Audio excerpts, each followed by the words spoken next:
ये मेरा घर है और तुम सब निकल जाओ इस घर से। ये कहते हुए रमेश बाबू ने बड़े ही गुस्से में गिलास जमीन पर दे मारा। वो गिलास चकनाचूर होकर जमीन पर बिखर गया। आज वो गिलास ही चकनाचूर नहीं हुआ, बल्कि शांति निवास में एक बुजुर्ग माता पिता के सपने भी चकनाचूर हुए हैं। वो सपने जो हर माता पिता अपने बच्चों के लिए देखते हैं, उनके बच्चे खुश रहे और घर में सुख शांति बनी रहे। माता पिता इसके अलावा क्या चाहेंगे। खैर, शांति देवी रमेश का गुस्सा शांत कराने की कोशिश करती है, किंतु रमेश का गुस्सा आज सातवें आसमान पर है। लेकिन आज दोनों बेटे और बहुओं ने भी कोई कसर नहीं छोड़ी घर की शांति भंग करने की। आज अगर गुस्से की बात की जाए तो रमेश डाल डाल और उनकी दोनों बेटे और बहुएं पात पात। झगड़े का अंत यही हुआ कि दोनों बेटे बहू अपने अपने कमरे में चले गए और रमेश गुस्से से आग बबूला होकर घर के आंगन में बिछी चारपाई पर जाकर बैठ गई। अपने मोहल्ले में सबसे नामजीन घर है रमेश बाबू का, और उस घर का नाम उन्होंने बड़े प्रेम से अपनी पत्नी शांति के नाम पर रखा है। घर का नाम शांति विला रख देने से घर में शांति नहीं आ जाती है। आज झगड़े का शांति विला के नाम पर एक व्यंग है। शांति विला के मुखिया है रमेश बाबू और इस घर की सूत्रधार है शांति देवी। शांति देवी के घर में बड़ा बेटा विनोद, बहू सविता और इन दोनों की 9 वर्षीय बेटी शिखा और छोटा बेटा चंदर, बहू पिंकी और 2 वर्ष का बेटा रवि है। विनोद बोला, नहीं रहना मुझे इस घर में जहाँ भाई भाई में फ़र्क किया जाता है, और आज तो बहुओं में भी फ़र्क होने लगा। सविता जल्दी से अपना सामान बांधो, हम आज अभी इसी वक्त इस घर को छोड़कर जा रहे हैं। विनोद गुस्से से चिल्लाया। तभी सविता विनोद के पास जाकर उसे समझाती है, आप जरा शांत हो जाइए, वो पिताजी है हमारे, और अगर गुस्से में उन्होंने हमें कुछ कह भी दिया तो इसका मतलब ये नहीं है कि पिताजी हमें नहीं चाहते। उनकी नज़र में आप और भैया दोनों समान हो। तुम जो भी कहो मैं मानने वाला नहीं हूँ और अब मैं इस घर में नहीं रहूँगा। सविता विनोद को समझाते हुए कहती है, गलती तो हर इंसान से होती है और झगड़ा किस घर में नहीं होता है। आज इस घर में भी जो भी झगड़ा हुआ है उसकी जिम्मेदार सिर्फ और सिर्फ मैं हूँ और कोई नहीं। मैं अपनी करनी पर बहुत दुखी हूँ। मुझे भी आज इतना बड़ा कदम नहीं उठाना चाहिए था। सविता रो पड़ी। विनोद ने सविता को समझाते हुए कहा, तुमने आज जो कुछ भी करा वो सही करा। अगर मैं भी तुम्हारी जगह रहता तो यही करता। सविता, अब हम इस घर में नहीं रहेंगे। विनोद अलमारी में बैग निकाल रहा था, किंतु सविता ने विनोद को अपनी कसम देकर उसे इस घर से जाने से रोक दिया। विनोद गुस्से में बैग पलंग पर पटक कर घर के बाहर चला गया। तभी विनोद की नज़र आंगन में बैठे पिताजी पर जाती है, लेकिन विनोद बिना कुछ बोले मेन गेट से बाहर हो जाता है। खटिया पर बैठे माँ बाप नीरस आंखों से कभी विनोद को तो कभी घर को देखते रह जाते हैं। रात में डिनर का समय हो गया। सविता ने सबके लिए डिनर बना दिया। किसी का खाने का मन नहीं था। पिंकी गुस्से के मारे अपने कमरे से बाहर नहीं आई। डाइनिंग टेबल पर शांति का माहौल था। किसी ने किसी से कोई बातचीत नहीं की। सबने अनमने ढंग से डिनर किया और सब अपने कमरे में चले गए। रमेश बाबू भी अपने कमरे की ओर जाने लगे। तभी सविता ने उन्हें रोक दिया। पिताजी, मुझे आपसे कुछ बात करनी है। हाँ बोलो, रमेश बाबू ने तेज स्वर में कहा। पिताजी, आज जो कुछ भी हुआ उसके लिए मुझे माफ़ कर दीजिए। रमेश बाबू कुछ ना बोले और अपने कमरे में चले गए। सविता ने शांति देवी से भी बात करने की कोशिश करी। शांति देवी भी कुछ ना बोली, वो भी अपने कमरे में चली गई। सविता पिंकी का डिनर बिना कुछ बोले पिंकी के रूम में रख आई। पिंकी गुस्से से मुंह फुलाए कुछ ना बोली। सविता को आज अपने घर की दुर्दशा देखकर बहुत दुख हुआ। अपने घर में कभी इस तरह का मन मुटाव नहीं हुआ और आज बात यहाँ तक पहुँच गई। घर के सदस्य ही आपस में बात नहीं कर रहे हैं। ये सब सोचते सोचते रात के 10 बज गए। रात 11 बजे सविता के भाई का फ़ोन आया। मम्मी की तबीयत खराब है और वो तुम्हें यहाँ मायके बुला रही है। सविता ने कहा, ठीक है भैया, आप मुझे कल लेने आ जाओ, और उसने फ़ोन कट कर दिया। सविता ने विनोद से बात की विनोद ने सविता को मायके जाने के लिए हाँ कह दिया। सविता ने रात में ही अपनी पैकिंग कर ली। सविता के मन में बहुत उथल पुथल मची हुई थी। वैसे तो सविता बहुत समझदार महिला है, किंतु सविता की समस्या ये है कि वो अपनी तकलीफ या दुख किसी के सामने कह नहीं पाती है। तभी सविता ने एक खत लिखा। ना चाहते हुए भी मैंने पिताजी का बहुत दिल दुखाया है। शायद इस खत को पढ़कर पिताजी मेरी भावनाओं को समझे। और उस खत को रात के समय चुपके से अपने ससुर रमेश बाबू की डायरी में रख दिया, क्योंकि वो जानती थी कि पिताजी की डायरी लिखने की आदत है और वो रोज की तरह जब डायरी लिखेंगे तो वो ये खत देखकर ज़रूर पढ़ेंगे। और खत रखकर वो अपने कमरे में जाकर सो गई। सुबह सविता ने जल्दी उठकर सारा काम निपटा लिया। तब तक सविता का भाई भी आ गया। सविता के भाई को देखकर रमेश बाबू और शांति देवी चौंक गई। वैभव उनके चरण स्पर्श कर वहीं सोफे पर बैठ जाता है। तभी वैभव उन्हें बताता है कि मम्मी की तबीयत खराब है और उनकी इच्छा दीदी से मिलने की है, इसलिए दीदी को अपने साथ ले जाने के लिए आया हूँ। तब तक विनोद और सविता भी आ जाते हैं। सब साथ मिलकर लंच करते हैं। फिर सविता अपने सास ससुर और पति से विदा लेकर अपने भाई के साथ मायके जाती है। सविता के मायके जाने के बाद सासू माँ ने घर की कमान अपने हाथ में ले ली और अपने हाथ से पूरा काम छूट जाने के कारण वो फुर्ती से काम नहीं कर पा रही थी। वैसे तो घर में काम वाली बाई लगा रखी है जो झाड़ू पोछा कपड़े बर्तन सब करके जाती है, किंतु घर में और भी ऐसे काम होते हैं जो काम वाली बाई के भरोसे नहीं रख सकते। ये काम तो सिर्फ एक कुशल गृहिणी ही कर सकती है। शांति विला की कुशल गृहिणी सविता है, लेकिन उसके मायके जाने के बाद घर गृहस्थी ना चाहते हुए भी शांति देवी को ही चलानी पड़ रही है। पिंकी से तो कुछ खास उम्मीद है ही नहीं। पिंकी आती, जो काम बना वो करा, नहीं बना उसे छोड़ दिया और रवि को लेकर चली अपने कमरे में। घर में क्या हो रहा है उसे कोई मतलब नहीं। झगड़े के बाद से किसी से बातचीत नहीं करना, ना ही कुछ बोलना, चुपचाप अपना काम करना और अपने कमरे में चले जाना अब पिंकी ने आदत बना ली थी। रात के समय सब डिनर करके अपने कमरे में चले गए। रमेश बाबू भी रात्रि भोजन कर अपने कमरे में चले गए। अपनी आदत के अनुसार डायरी लिखने के लिए उन्होंने जैसे ही डायरी खोली उसमें एक खत था। रमेश ने वो खत खोला और वो खत की लिखावट देखकर समझ गए ये खत होना हो सविता ने ही लिखा है। रमेश बाबू समझ गए कि सविता ने माफ़ी मांगने के लिए ये खत लिखा होगा, लेकिन गुस्से में आकर रमेश बाबू ने उस खत को वापस डायरी में रख दिया और बिना डायरी लिखे ही सो गए। यही सिलसिला लगातार 2 रात तक चलता रहा। तीसरी रात भी रमेश बाबू ने डायरी नहीं लिखी और अपने बिस्तर पर लेटे रहे, किंतु आंखों से नींद कोसों दूर थी। रमेश जी ने डायरी खोली और उनसे अब नहीं रहा गया। उन्होंने उस खत को खोला। खत खोलते ही पहले पेज पर लिखा था, पूज्य पिताजी, चरण स्पर्श। मैं जानती हूँ कि पिताजी मेरे द्वारा बोले गए कुछ शब्दों से आपको बहुत बुरा लगा है और आपसे माफ़ी मांगने की हिम्मत भी नहीं जुटा पा रही हूँ। मैंने अपने माता पिता रूपी सास ससुर का सच में बहुत दिल दुखाया है, मुझे क्षमा करें। मैं जानती हूँ कि ये खत पढ़कर आपकी आंखों में आंसू आ गए होंगे, लेकिन मेरा उद्देश्य आपकी आंखों में आंसू लाना नहीं, अपितु अपनी भावना से अवगत कराना है।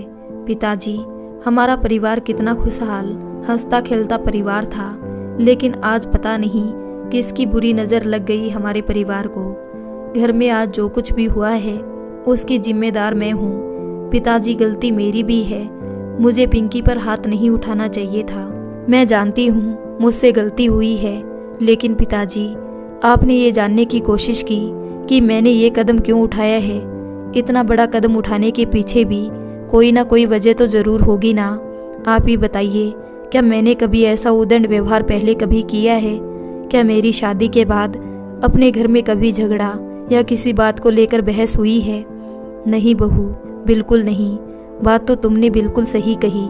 हाँ बहू, तुम तो घर में अन्नपूर्णा, लक्ष्मी, सरस्वती बनकर आई थी।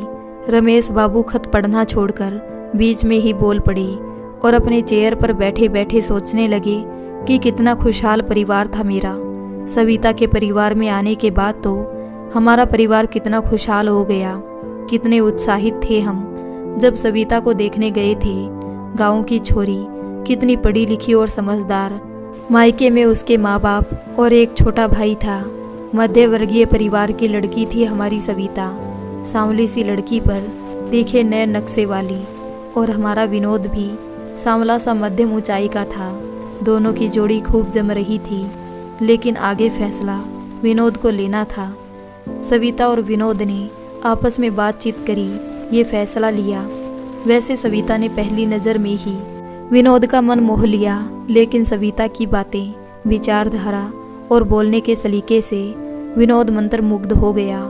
विनोद को सविता बहुत पसंद आई और सविता को विनोद भी। फिर हमने वही दोनों का रोका कर दिया और देखते ही देखते सविता हमारे होने वाली बहू बन गई। और समय पंख लगाकर उड़ चला और 3 महीने का समय यूं चुटकियों में निकल गया और विनोद और सविता की शादी का दिन आ गया।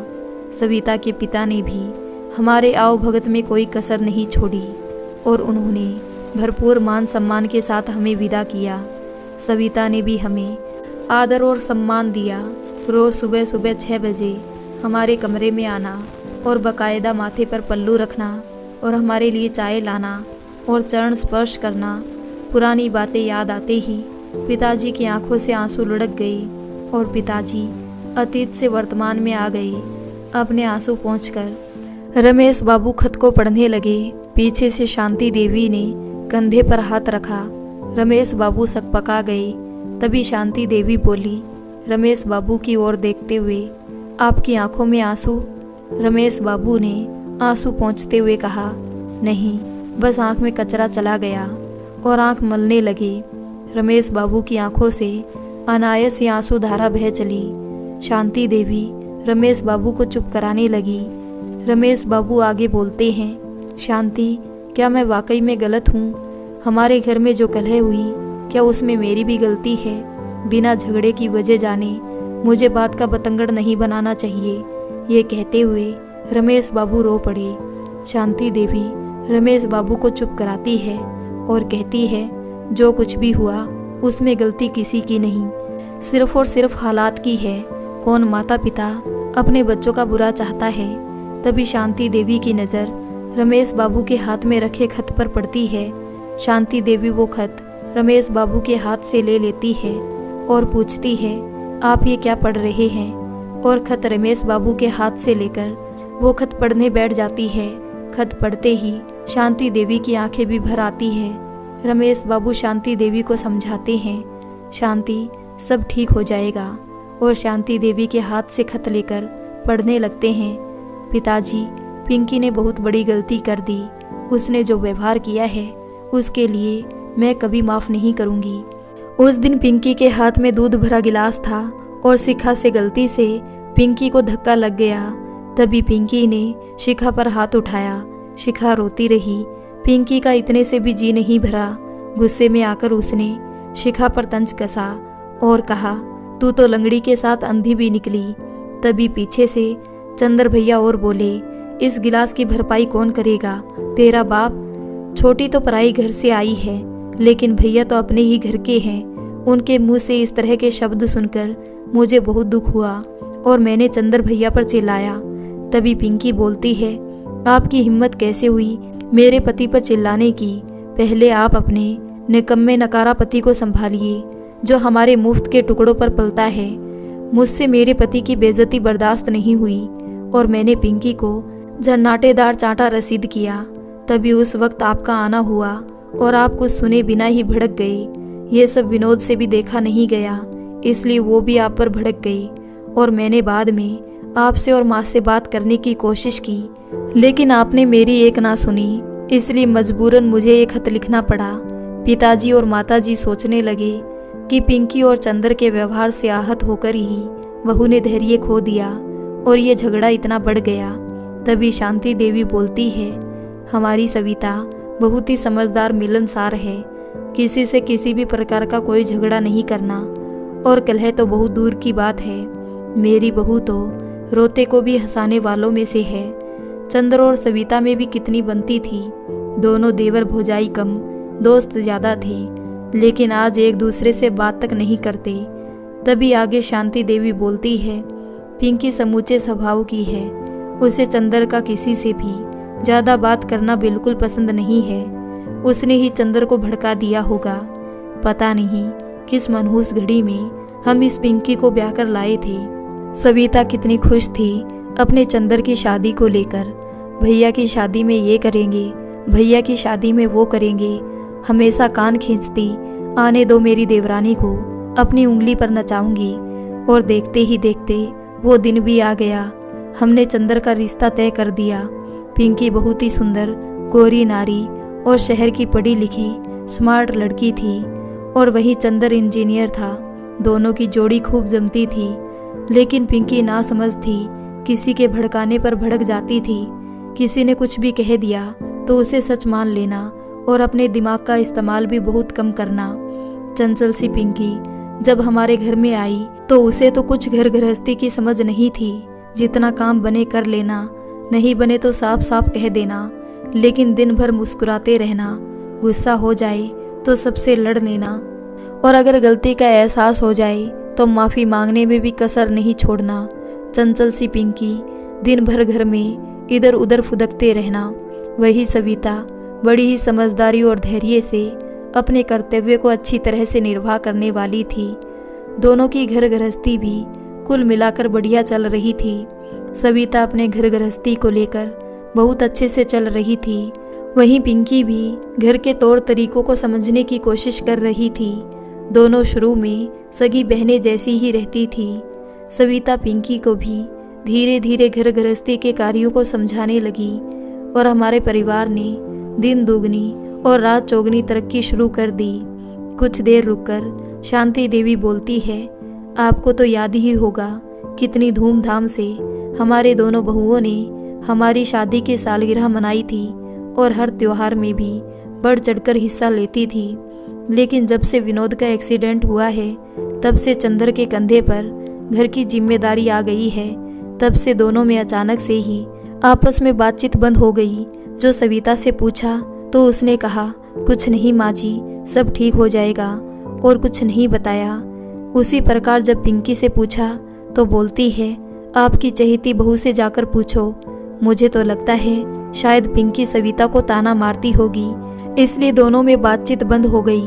अब चुप करो शांति, मुझे आगे खत पढ़ने दो, रमेश बाबू झल्लाते हुए बोलते हैं, और फिर आगे खत पढ़ते हैं। पिताजी, आप तो जानते हैं कि बच्चे कितने कोमल हृदय के होते हैं, और हमारी शिखा का उस हादसे के बाद से आत्मविश्वास कितना डगमगा गया है।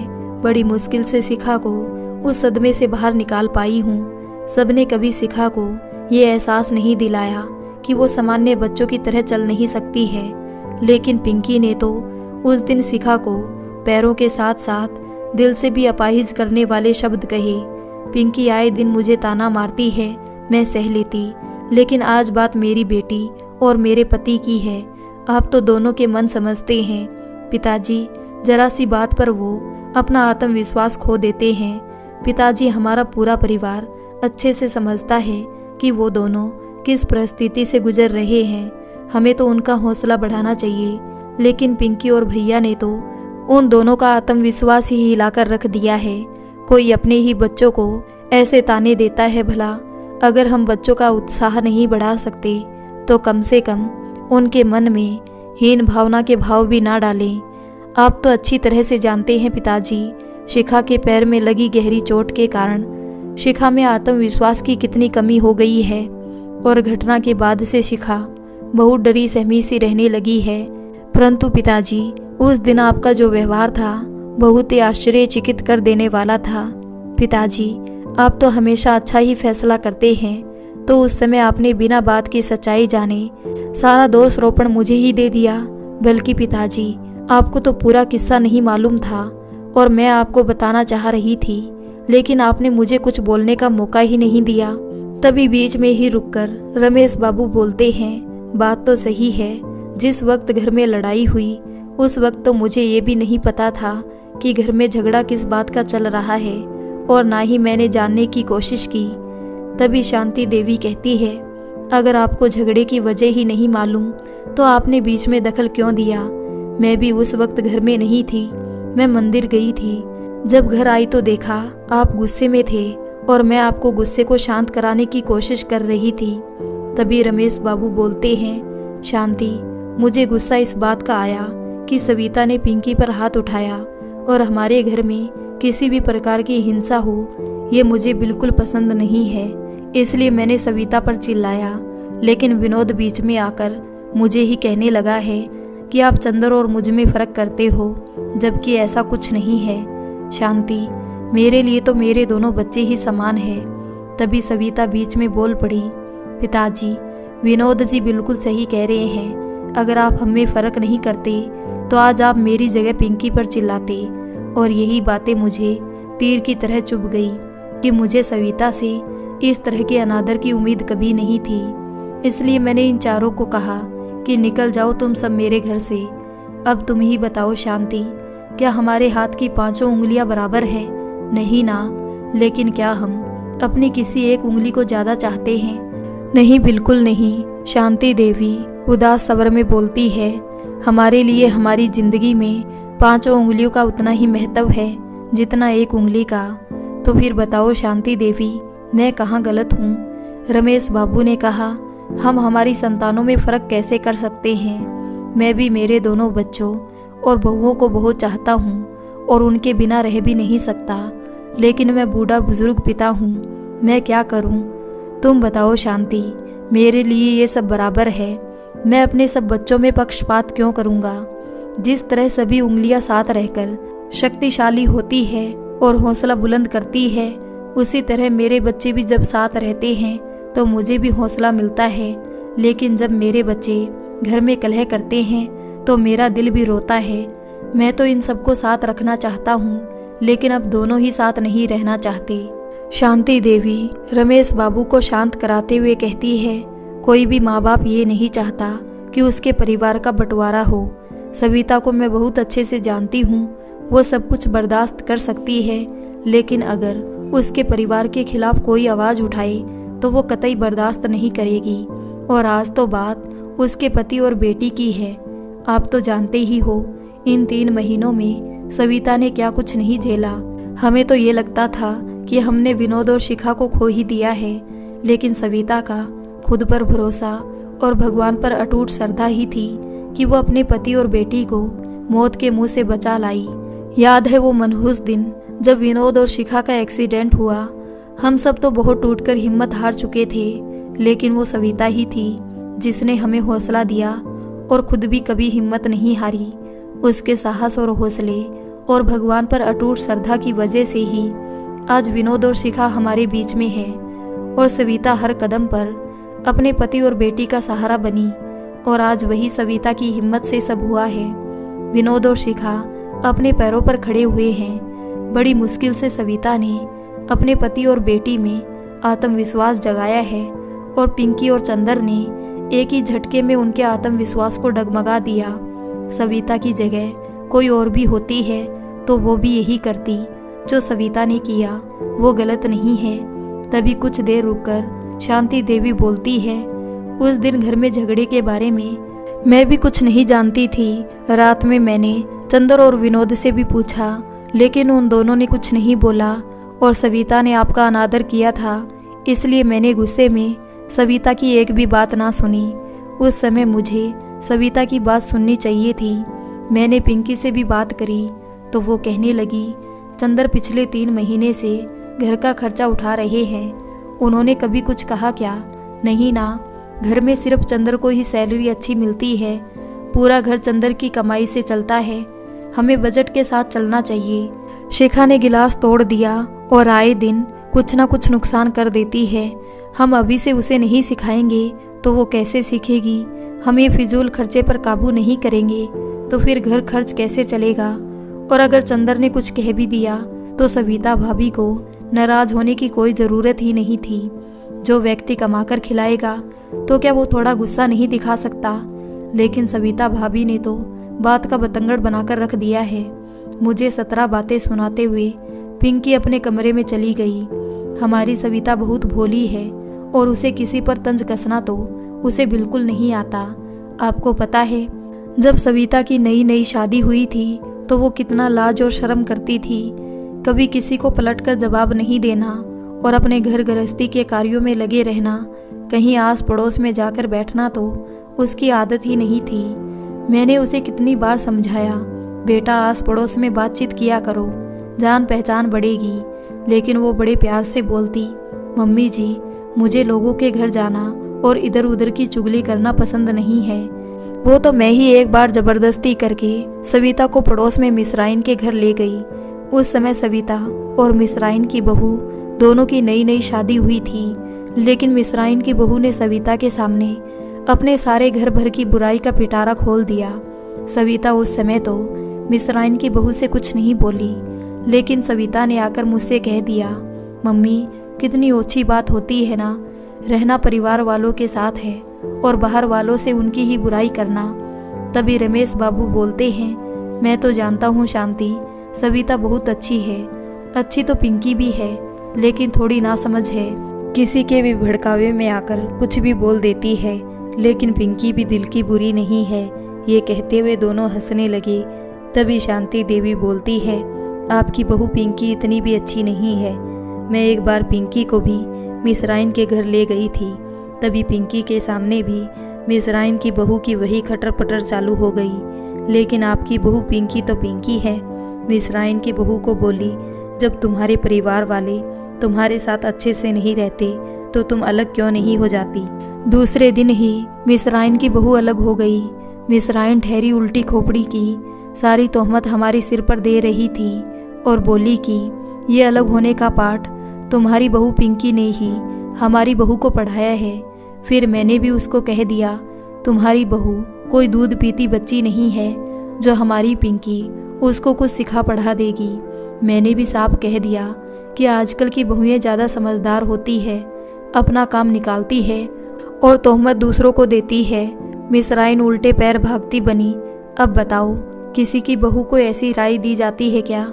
लेकिन पिंकी एक नंबर की नासमझ और बोडम है। और पता है, एक बार मिसराइन की बहू और पिंकी बातें कर रहे थे, तभी मैंने चुपके से ध्यान लगाकर उन दोनों की बातें सुनी।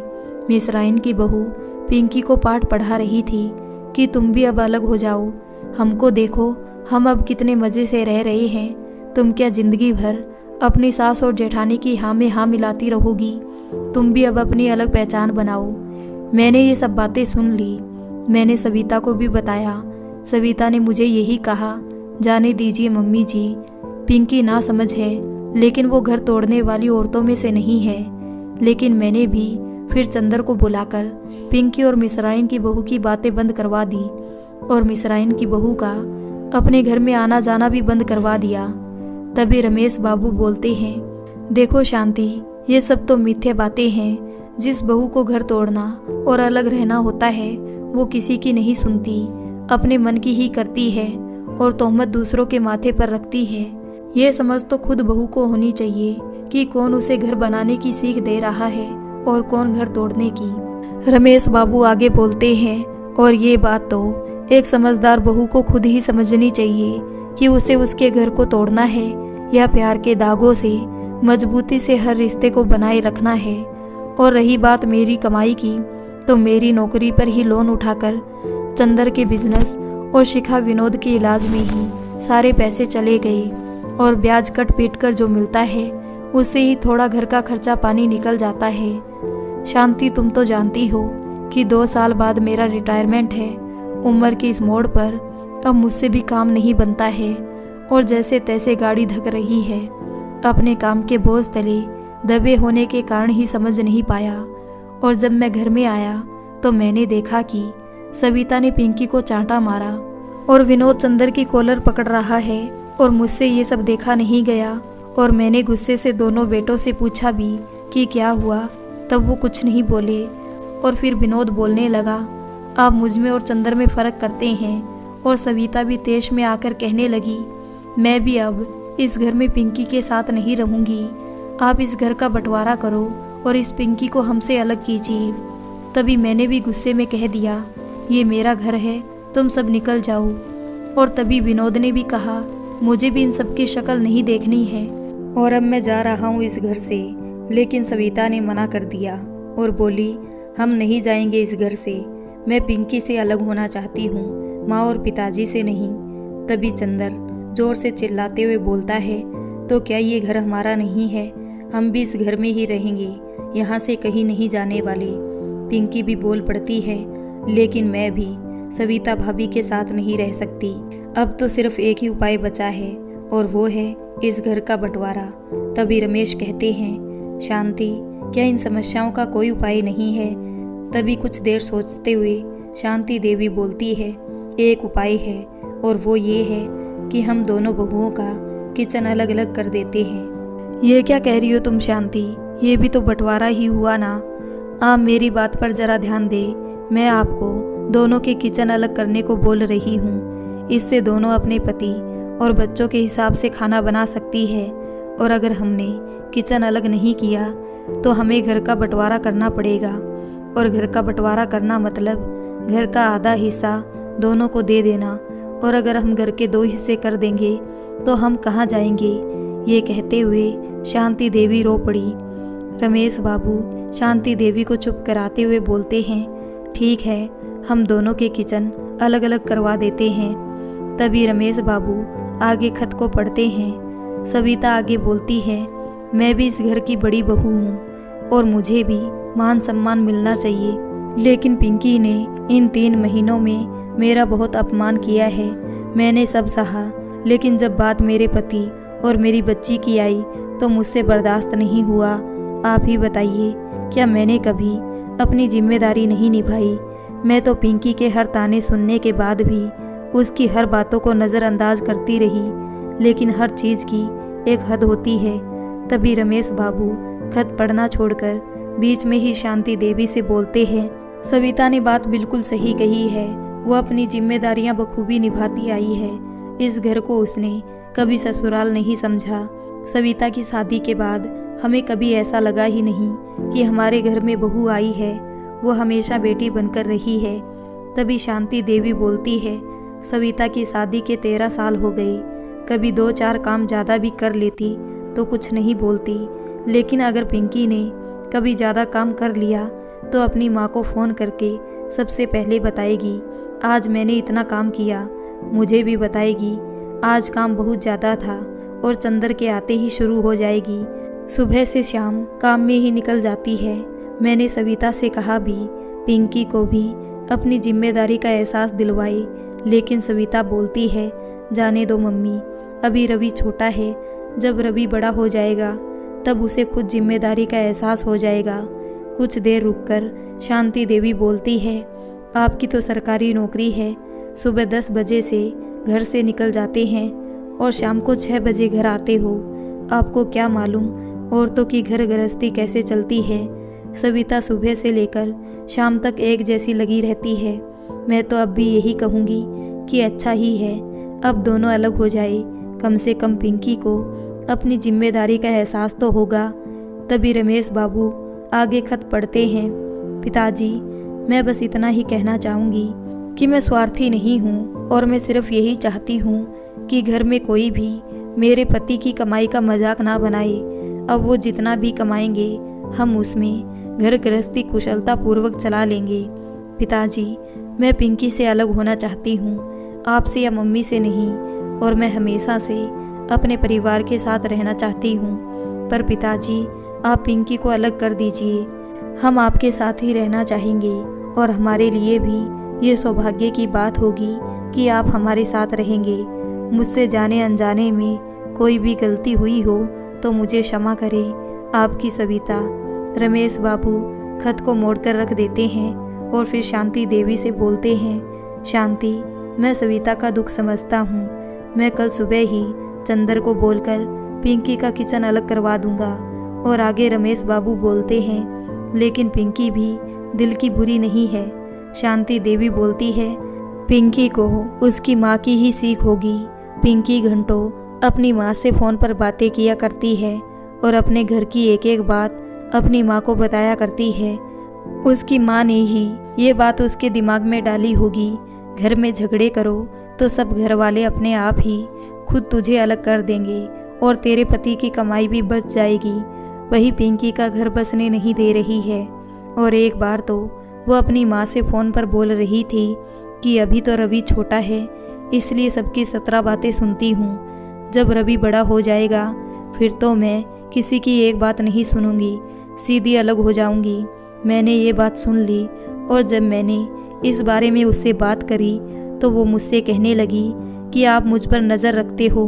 मैंने पिंकी को इस बात पर फटकारा भी तो वो कहती है ज़रूर सविता भाभी ने ही आपके कान भरे होंगे, वो भी तो अपने मायके बात करती है। मैंने तो कभी ये नहीं कहा कि वो क्या बात करती है, तो आप मेरी बात पर क्यों ध्यान देते हो। मैंने उस बात के बाद से पिंकी को कुछ नहीं कहा, मेरी ही गलती थी। अगर मैं उस समय पिंकी और सविता की आपस में बातचीत करा देती तो शायद आज पिंकी की हिम्मत नहीं बढ़ती। वो दोनों कुछ बोलने ही वाले होते हैं कि शांति देवी की नज़र दरवाजे पर पड़ती है और दरवाजे के बाहर पिंकी खड़ी रहती है। पिंकी को देखकर रमेश बाबू और शांति देवी दोनों ही चुप हो जाते हैं। पिंकी कमरे के अंदर आ जाती है और अपने सास ससुर से गुस्से में कहती है, वाह मम्मी पापा वाह, आपने मेरे बारे में ये कैसी सोच बना रखी है, और अब तो आप पापा जी को भी मेरे खिलाफ भड़का रही है। ये बोलते हुए पिंकी रो पड़ी। पापा जी जब देखो तब मम्मी हमेशा सविता भाभी का ही पक्ष लेती है। तभी शांति देवी बोलती है, पिंकी तुम छुप छुप कर हमारी बातें सुन रही हो, क्या ये हम पर नज़र रखना नहीं हुआ।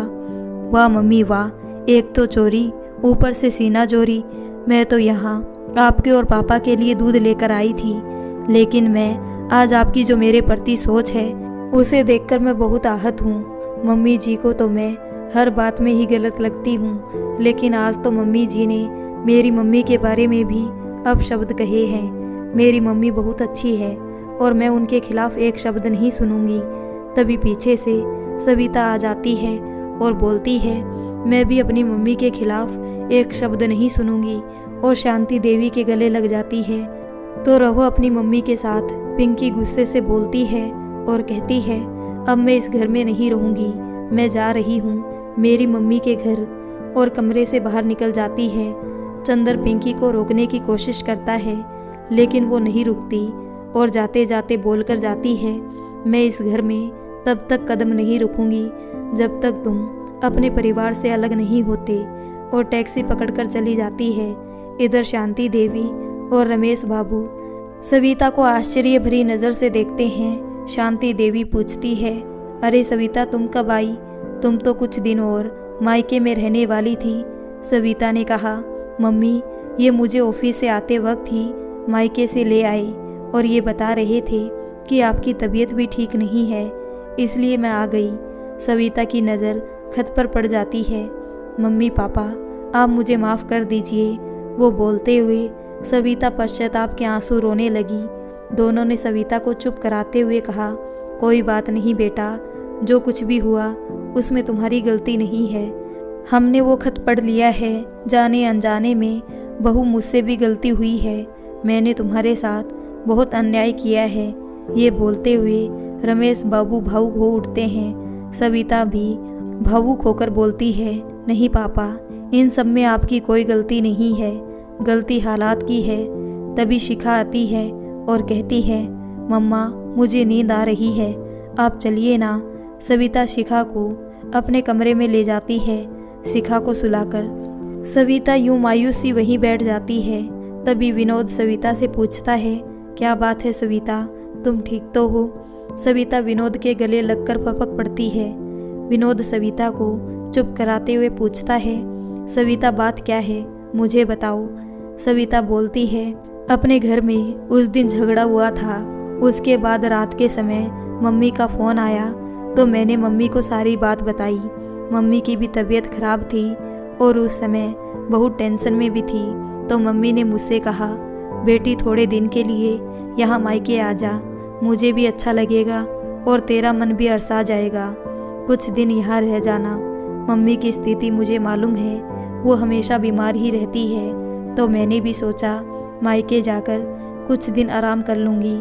दूसरे दिन वैभव मुझे लेने आ गया, मैं उसके साथ चली गई। एक दिन तो मुझे अच्छा लगा और वहाँ सब ठीक था। दूसरे दिन भाभी ने पापा को चाय लाकर दी। पापा ने सिर्फ इतना ही कहा कि बेटी चाय में शक्कर ज़्यादा है। फिर क्या था, भाभी शुरू हो गई पापा से बोलने लगी, आपको तो मेरी हर चीज़ में प्रॉब्लम है, कभी आपको शक्कर ज़्यादा लगती है तो कभी कम। मैं और माँ भाभी का चेहरा देखते रह गए। तभी शिखा से पानी का भरा गिलास गिर गया। फिर से चिल्लाती हुई भाभी किचन से बाहर आई। ये बच्चों ने तो उत्पात मचाना शुरू कर दिया है, नाक में दम करके रखा है मेरे। मैं अकेली किस किस को संभालूं। और पिताजी से बोली, मुझसे नहीं करी जाती है ये मेहमानों की आवाजाही, मुझे तो अलग रहना है, अब बस बहुत हो गई आप सबकी सेवा। मैं मायूस होकर भाभी का मुंह देखने लगी। मैंने भाभी से कहा भी, छोटी छोटी बातों पर यूं अलग होने की बात नहीं करते हैं। भाभी तो वो मुझे ही बोली, आप अपना घर संभालिए, हमारे मामले में मत बोलिए। मैं टका सा मुंह लेकर भाभी की ओर देखने लगी। मेरे माँ और पिता हिस्से बंटवारे के नाम पर रो रहे थे। मैंने माँ से बात करने की कोशिश भी करी, माँ से कहा भी, भाभी तो पहले कभी ऐसी नहीं थी, अचानक से भाभी को क्या हो गया है जो तेरा मेरा कर रही है। भाभी तो निस्वार्थ भाव से आप दोनों की सेवा कर रही थी, फिर भाभी की सोच ऐसे कैसे हो गई। मम्मी ने कहा, देखो बेटा ये कलयुग है, यहाँ सब कुछ हो सकता है, अब बेटा तू अपने ऊपर ही ले ले। बेटा सविता, तू तेरे सास ससुर की कितनी निस्वार्थ भाव से सेवा करती थी, लेकिन तेरी देवरानी के आने के बाद तेरे मन में भी ये ख्याल आया ना कि सब तू ही क्यों करे, उसका भी तो परिवार है, वो भी सबकी सेवा करे। बेटा ये बता, जब तेरी डिलीवरी हुई तो तेरी सास ने तुझे कोई तकलीफ़ दी? नहीं माँ, बिल्कुल नहीं। माँ ने तो मुझे बहुत प्यार दिया और बड़ा खुश रखा, बिल्कुल आपकी तरह। तो बेटा अब ये सोच ले, अगर तेरी देवरानी का बच्चा छोटा है और अगर तुमने 2-4 काम ज़्यादा कर लिए तो क्या पहाड़ टूट जाएगा? नहीं ना। तो बेटा फिर अपनी देवरानी से इच्छा क्यों करती है? जब से तेरे देवर की शादी हुई है तुझे देवरानी का टेंशन हो गया है। उसकी शादी को अभी 5 साल ही हुए हैं, उसका बच्चा छोटा है। और बेटा तू पल पल की खबर अपने ससुराल की हर बात यहाँ मायके में बताती है तो कभी भाभी को बताती है। बेटा आज वही तुझे बोलने से नहीं चुकी। बेटा परेशानी हर इंसान की ज़िंदगी में रहती है, लेकिन इंसान को उसका हल समझदारी से निकालना चाहिए। अपनी माँ से ये बात सुनकर मुझे अपनी गलती का एहसास हुआ। मैंने पिताजी से बंटवारे की बात करी और हम सब ने उसके दिल को कितनी ठेस पहुँचाई है। तब मुझे लगा कि मैंने कितना बड़ा पाप किया है और मुझसे गलती हुई है। अब मुझे अपनी गलती का पश्चाताप हो गया है, इसलिए मैंने सुबह से आपको फ़ोन करके बुला लिया और यहाँ आकर मम्मी पापा से माफ़ी मांगकर अपनी गलती का पश्चाताप किया। सविता का परिवार फिर से खुशहाल हो गया। रमेश बाबू ने सविता को माफ़ कर दिया। पिंकी के लिए अलग किचन बनवा दिया गया। पिंकी को मायके गए हुए 8 से 10 दिन हो गए। चंदर ने पिंकी से फ़ोन पर बात करने की कोशिश की, लेकिन पिंकी ही उससे बात नहीं करना चाहती है। हर बार चंदर का फ़ोन काट देती। एक दिन सुबह सुबह पिंकी अचानक ही सीढ़ियों पर से फिसल कर गिर गई। उसे हॉस्पिटल ले जाया गया। वहाँ डॉक्टर से पता चला कि पिंकी के पैर की हड्डी में क्रैक आ गया है। पिंकी के पैर में प्लास्टर बांधा गया और 1 महीने बाद ही तुम ठीक से चल पाओगी। डॉक्टर ने सख्त हिदायत दी और 1 महीने तुम सिर्फ आराम ही करो। पिंकी की माँ ने 8-10 दिन तो पिंकी की खूब सेवा करी, लेकिन पिंकी की अकड़ अभी भी कम नहीं हुई। आए दिन माँ को परेशान करना, माँ तुमने ये ऐसा नहीं बनाया, वो वैसा नहीं करा, और उसने अभी तक चंदर से एक बार भी बात नहीं की। एक दिन पिंकी की माँ ने पिंकी से पूछ ही लिया, क्या बात है पिंकी, अब चंदर बाबू का फ़ोन नहीं आता क्या? पिंकी मुस्कुराते हुए बोली, नहीं माँ, उनके फ़ोन तो रोज़ आते हैं, लेकिन मैं ही बात नहीं करती। माँ मैं अब उस घर में वापस नहीं जाऊंगी, मैं अब यही तुम्हारे पास ही रहूंगी और रवि का एडमिशन भी यही पास के ही स्कूल में करवा लूँगी। पिंकी की माँ ये बात सुनकर साफ साफ पिंकी से बोली, देख बेटी, छोरी अपने ससुराल में ही अच्छी लगती है, मायके में नहीं। आखिर पिंकी की माँ भी बुजुर्ग थी, आज है कल नहीं। अब माँ ने भी साफ साफ कह दिया, पिंकी बेटा, तुझे मदद की ज़रूरत है, इसलिए मैं तेरी सेवा मदद ज़रूर करूँगी। बेटा, तेरे पैर का फ्रैक्चर सही हो जाए फिर तू सीधे अपने ससुराल जाएगी, माँ ने उसे आदेश दिया। पिंकी माँ की बात सुनकर अवाक सी रह गई। पिंकी गुस्से से रोती हुए बोली, ठीक है माँ, आज मुझे पता चल गया है, मेरा असली घर मेरा ससुराल ही है। अगर तुम्हें मेरी परवाह ही नहीं थी तो मेरे ससुराल में फ़ोन करके मेरी इतनी क्यों चिंता करती थी। बेटा, मैं तेरी बात इसलिए सुनती हूँ कि तेरे मन में कोई बोझ ना रहे, लेकिन मुझे नहीं पता था कि तेरे मन में अपने ससुराल के प्रति इतना जहर भर गया है। और ये बात बेटी, तू खुद बता, मैंने कभी तुझसे कहा है कि अपने ससुराल वालों के साथ बुरा व्यवहार करो या अलग हो जा? ये तेरी अपनी सोच है और मैं अच्छी तरीके से जानती हूँ कि तू किसी का कहना नहीं मानती। पिंकी, मैं अभी तो तुम्हें सलाह देना चाहूँगी कि अभी भी वक्त है, पिंकी अपने घर को टूटने से बचा लो। तभी पिंकी ने अपनी माँ को गले लगा लिया और बोली, माँ, मुझे अपनी गलती का एहसास हो गया है, आपने मेरी आंखें खोल दी। उसने चंदर को फ़ोन लगाया और उससे माफ़ी मांगी और दूसरे दिन चंदर के साथ अपने घर आ गई। घर में जब उसने पिंकी की हालत देखी तो सबको बहुत बुरा लगा। सविता ने आकर पिंकी को गले लगा लिया। पिंकी सबके पास जाकर पैरों में गिरकर माफ़ी मांगने लगी। सबने उसे रोककर गले से लगा लिया और सबने पिंकी को माफ़ कर दिया। रमेश बाबू का परिवार हंसी खुशी साथ साथ रहने लगा। धीरे धीरे पिंकी भी हर काम में निपुण हो गई और अपनी जेठानी सविता की तरह ही अपने सास ससुर की निस्वार्थ सेवा करने लगी। कुछ समय बाद राखी का त्योहार आया। सविता भी अपने मायके गई।